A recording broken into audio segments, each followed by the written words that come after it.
Silver just exposed a brutal reality. The shorts can all get out at once, and the market is starting to price the lack of exits, not the lack of headlines. This isn't a cute momentum rally where you can politely take profits and reset. This is what it looks like when positioning, calendar pressure, and real-world availability start squeezing the same side of the boat at the same time. And the force trying to deny it is obvious. Every time silver rips, you'll hear the same soothing story. It's overextended. It's a retail frenzy. It's just dollar noise. It can't hold. It'll mean revert. That narrative exists for a reason. It buys time. It keeps people short. It keeps people complacent. But the hidden mechanism is already moving underneath that story, and by the end of this video, you'll have a simple map. The two price zones that matter what confirms the squeeze in the next 1 to 2 weeks, and what level breaks the entire thesis if the market refuses to pay up. Start with what cornered really means in a modern futures-driven market, because it's not the movie version. It's not one villain. It's not one secret room where someone flips a switch. Cornered means something much more boring and much more dangerous. A crowd of traders is short the same thing using similar risk models, similar margin tolerances, and similar exit strategies. And then the market moves into a window where those exits stop functioning.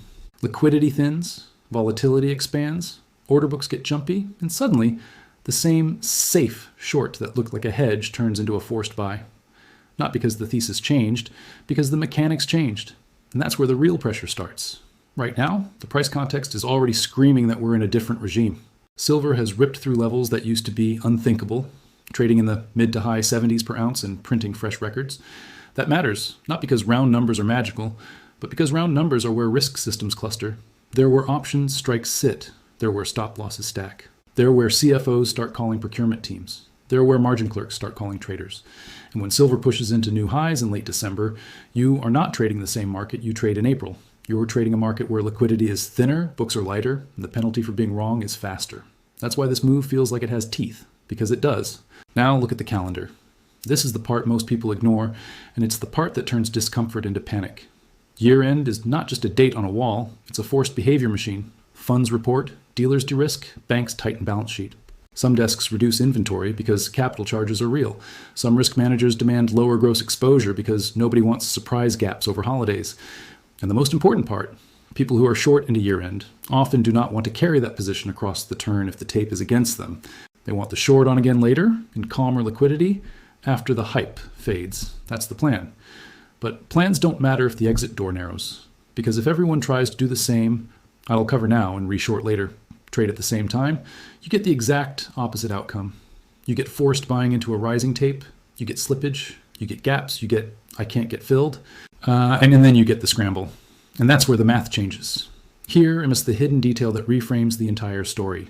The signal isn't T just on the spot chart. The signal shows up first in the stress gauges, near-term tightness, financing, and the spreads that tell you whether the market is paying extra for silver now versus silver later. In commodities, when immediate supply feels tight relative to demand, you don't always see it first in the headline price. You see it in the structure. You see it in the way nearby contracts behave against deferred contracts. You see it in the way exchange for physical spreads get jumpy. You see it in the cost of immediacy. And when the cost of immediacy rises, it's telling you something simple. There is urgency somewhere in the system. Someone needs metal, someone needs hedges, someone needs to reduce risk, someone needs out. And that urgency shows up before the mainstream has a story ready for it. Because the mainstream always needs a story. The market just needs settlement. So let's translate paper versus physical without turning this into a conspiracy sermon. Futures are a financial instrument designed to manage price risk and facilitate delivery. Most participants don't take delivery. They roll, offset, or cash settle exposure through intermediaries. That's normal. That's the point of a futures market. But the moment the market gets crowded on one side, the fact that most people don't take delivery stops being a comfort and starts being a vulnerability. Why? Because if a crowded group of shorts tries to cover at once, they all need to buy futures back. They don't need 1 billion ounces of bars. They need liquidity. They need bids and offers to remain orderly. They need spreads to stay tight. They need dealers willing to warehouse risk. And when that support weakens, because it's year-end, because volatility is rising, because balance sheets are tighter, then paper liquidity becomes the scarce asset. Not silver bars. Liquidity. This is where the open interest math matters. On COMEX, a standard silver futures contract is 5,000 troy ounces. DAST. When the market carries open interest in the 6-figure contract range, you're talking about a notional exposure that quickly reaches hundreds of millions of ounces. That does not mean the exchange owes those ounces tomorrow. It does not mean there isn't silver in the world. It means the paper representation of exposure is massive relative to the amount of risk that can be comfortably transferred in a short window without a price shock.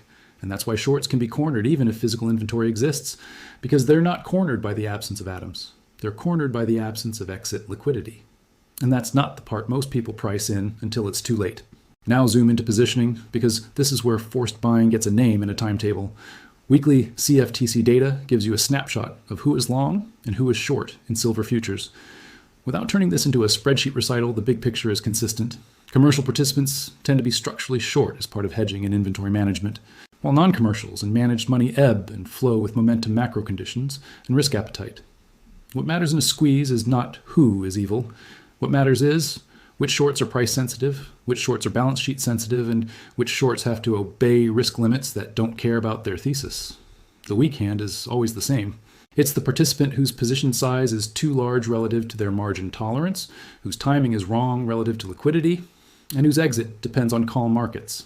Those are the shorts who get cornered, not because they're stupid, because their risk framework is optimized for normal conditions, and this isn't normal. And here is the next detail that flips the setup.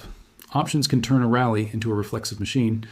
If silver pushes into areas where a lot of call options sit, especially into round number strikes, dealers who sold those calls may need to hedge by buying futures as price rises. That's delta hedging. In simple terms, as the market goes up, their hedge requirement goes up. That buying pressure can feed on itself. It's not manipulation, it's mechanics. It is the plumbing of the derivatives market doing exactly what it was designed to do, transfer risk. Except in a crowded regime, the transfer creates feedback loops. And those loops can create air pockets where price jumps faster than most people expect. That's why you'll sometimes see silver behave like it's ignoring gravity. Because for a window, the buyer is not a person making a decision. The buyer is a hedge ratio chasing a moving target. And that's where the squeeze gets loud. Now bring it back to the physical reality, because this market is special. Silver is not just a monetary metal. It's an industrial metal with deep, sticky demand from electronics, solar, medical applications, data infrastructure, and a growing set of high conductivity uses that don't politely vanish when price rises. Industrial demand doesn't always collapse the way discretionary luxury demand does. It flexes, it substitutes, it redesigns over time, but that takes time. And supply is not a faucet you can open because you saw a bullish chart. A huge portion of silver production comes as a byproduct of mining other metals, like copper, lead, zinc, and gold. That means supply can be relatively inelastic to silver's own price in the near term. Even if silver doubles, miners can't instantly double output if their primary economics are driven by something else. That's the supply chain veto. Not a press release, not a rumor. A physical lead time problem. And there was another underappreciated nuance. Inventory is not the same thing as available inventory. London Vault data can show large amounts of silver held in commercial vaults, and those numbers can even rise month to month. People see that and say, so where's the shortage? Here's the answer. Metal can exist and still not be available at the price and terms a marginal buyer needs. Metal can be owned, pledged, financed, earmarked, or simply not for sale. In commodities, the marginal ounce sets the price, not the total ounce. If the marginal ounce gets tight, if it requires higher financing costs, longer shipping, more expensive logistics, or higher premiums, then the market's stress shows up in the structure first. It shows up in spreads. It shows up in delivery preference. It shows up in the willingness of someone to part with metal now versus later. And once you understand that, the "there's plenty of silver" argument stops being comforting, because it's the wrong question. The right question is, how much silver is willing to trade hands quickly at scale without demanding a higher price? That's the real bottleneck. Now stack the proof, because you should never trust a single story in markets. First proof point, price itself.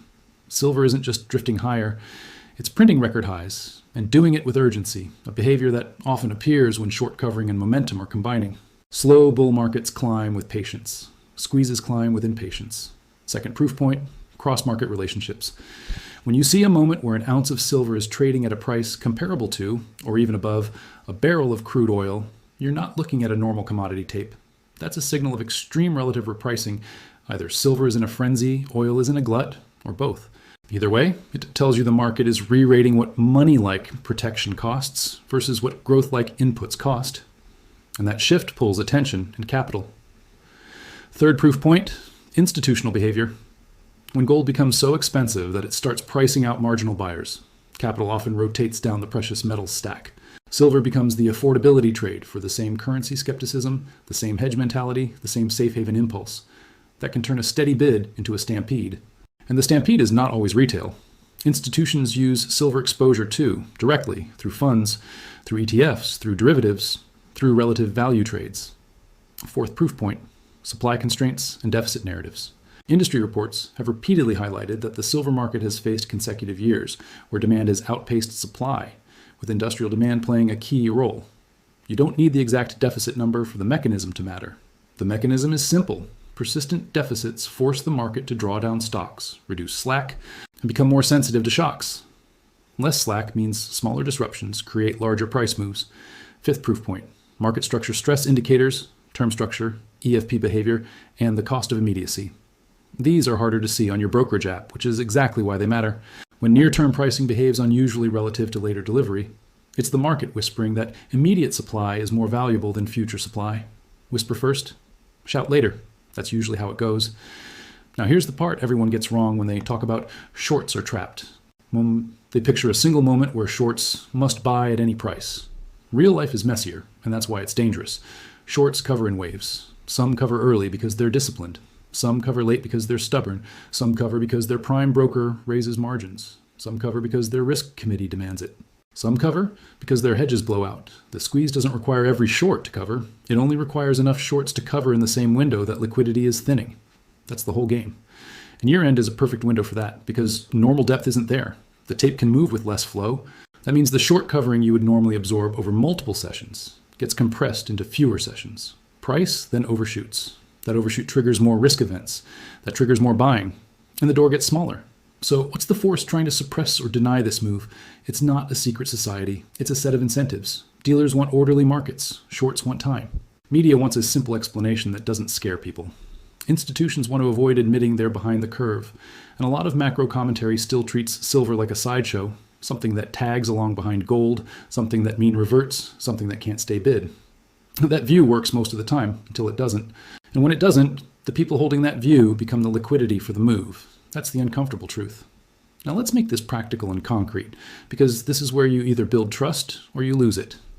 There are two zones that matter right now, and they matter because they intersect with behavior, not because they're mystical. Zone 1 is the recent breakout shelf in the mid-70s. Think of it as the area the market fought through to print records.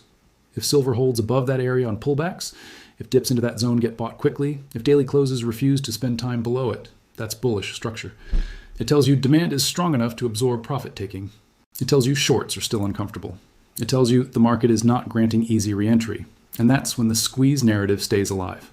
Zone 2 is the panic line just below that, roughly the low 70s to upper 60s region, depending on how violent the volatility gets. This zone matters because a deeper break into it changes the character of the tape. It doesn't automatically kill the bull thesis. Nothing does in isolation. But it shifts the odds from squeeze continuation to reset and regroup. If silver loses that zone and can't reclaim it, it signals that the market found enough supply, paper or physical, to relieve pressure. It signals that the short covering wave may have passed for now.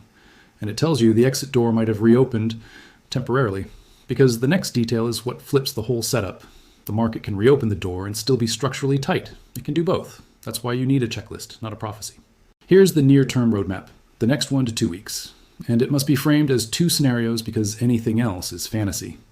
Scenario 1 is the controlled pullback and retest. Silver pulls back into the mid-70s shelf, volatility spikes, headlines declare the top, and sentiment turns sour fast. This is where most people get emotionally manipulated. They see a fast red candle and assume the thesis died. But if the pullback is controlled, meaning it finds buyers quickly, spreads don't explode in a way that suggests collapse, and the market prints a higher low, then the pullback is not bearish. It's constructive. It's the market resetting leverage. It's the market shaking out weak longs.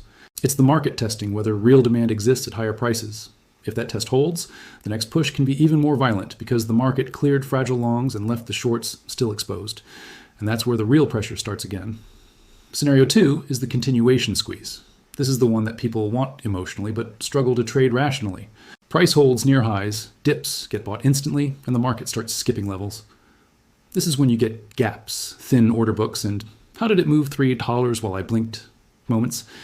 This scenario is often accompanied by option-driven reflexivity, dealers hedging, short-dated calls getting chased, Spot moving faster than implied vol can keep up? If this scenario is playing out, the confirmation looks like this. Silver refuses to spend time below the breakout area, prints higher highs, and the pullbacks are shallow and brief. The invalidation for this scenario is simple. The market grants deep, easy pullbacks that last, and rallies fail quickly. If the tape turns heavy, that's your clue. Not your feelings? Now, a word about manipulation, because this is where finance credibility lives or dies. Markets can be pushed around in the short term. Large participants have incentives. Dealers manage books. Funds front-run flows. That's all real. But you don't need to claim a cartoon villain to explain this setup. The setup is explainable with incentives and mechanics. Crowded shorts plus, thin liquidity plus, rising volatility plus, option hedging plus, supply inelasticity, this is year-end behavior. That's enough. And it keeps you out of the trap of making unfalsifiable claims. In markets, if you can't define what would prove you wrong, you're not analyzing, you're believing. So let's define invalidation cleanly. What would weaken the shorts or cornered story in the near term? 1. Silver breaks below the breakout shelf and stays there, not for minutes, for days, showing that the market is willing to transact lower without immediate demand stepping in. 2. Volatility collapses while price falls, meaning the urgency evaporated and the market is transitioning from forced buying to casual selling. 3. Cross-market drivers reverse sharply. Think a sudden sustained surge in the dollar, a sharp repricing higher in real rates, or a broad risk-off event that forces liquidation across commodities. In a liquidation, even the best thesis can get hit because margin is a blunt instrument. It sells what you can sell, not what you should sell. That's the ugly truth. And that brings us to the viewer psychology shield, because even if the thesis is correct, the market can still whip you around violently. This is where most people lose, not because they were wrong, because they were emotionally cornered. The market uses 3 weapons: speed, noise, and narrative. Speed makes you act before you think. Noise makes you doubt what you know. Narrative makes you outsource your decision to a headline. The antidote is simple and boring. Define your time horizon, define your levels, define your risk size, and accept that volatility is part of the price of admission. If you're trying to trade a potential squeeze with the emotional tolerance of a savings account, the market will break you. Not because you're weak, because you're mismatched. Here's the practical way to avoid panic decisions. First, separate trend signal from noise. Trend signal is the market holding key structure, printing higher lows, and refusing to give back the breakout. Noise is intraday chaos, headline-induced spikes, and random flushes that reverse. Second, size positions. So a normal volatility event doesn't force you to act. If a 5% move makes you sick, your size is too big. Full stop. Third, pre-commit to what would make you reduce risk versus what would make you add. Most people do the opposite. They add when they feel safe and sell when they feel fear. The market knows that. It farms that behavior. Don't be the harvest. Now let S talk about the exit door is gone line in a way that's as responsible. The door isn't gone forever. The door disappears in moments when liquidity thins and everyone needs the same action at the same time. Year-end is full of those moments. So are option-heavy sessions. So are delivery-sensitive windows. So are days when margin rules change. The way you respect that is not by screaming to the moon. The way you respect that is by acknowledging gap risk in both directions. Yes, squeezes can gap up and punish shorts. But in commodities, violent moves can also trigger margin hikes and forced selling that punish late longs. You must hold both truths or you're not being serious. So what should you watch next week and the week after? Not as a prediction, as a checklist? Watch level behavior first. Does silver hold the mid-70s breakout shelf on pullbacks, or does it slice through it and struggle to reclaim? Watch the speed of dip buying. In a squeeze tape, dips don't sit. They get vacuumed. Watch volatility versus direction. Rising price with rising vol can be squeeze behavior. Falling price with collapsing vol can be exhaustion. Falling price with exploding vol can be liquidation. Those are different beasts. Watch the quality of highs. In a healthy continuation, highs build, consolidate, then extend. In exhaustion, highs spike and instantly reverse. Watch cross-market context. If gold remains firm while silver leads, that often signals silver is in its own regime. If gold cracks hard and silver follows, the macro umbrella matters more than the micro squeeze. And here's the final detail most people miss.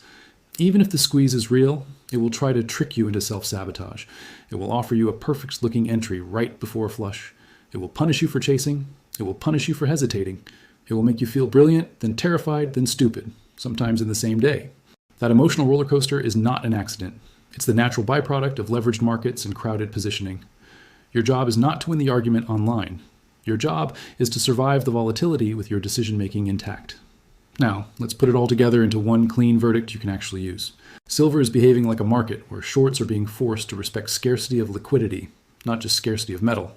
The year-end calendar makes that more dangerous because it compresses behavior into a thin window. Options.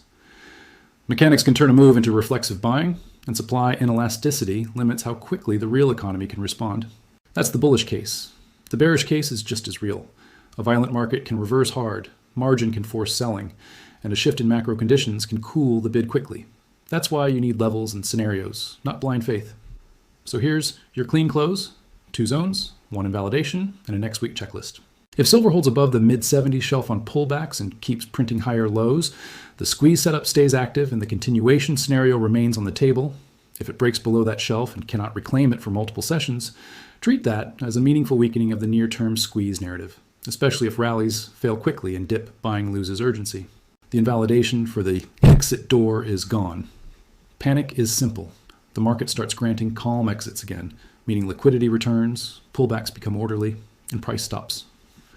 Punishing the short side with sudden air pockets. If that happens, the door wasn't gone. It was temporarily jammed. And if you're still here, you are the exact kind of investor this channel is built for. The kind who wants mechanisms over memes and checklists over hype. Stay in that identity. It's how you keep the market from renting space in your head.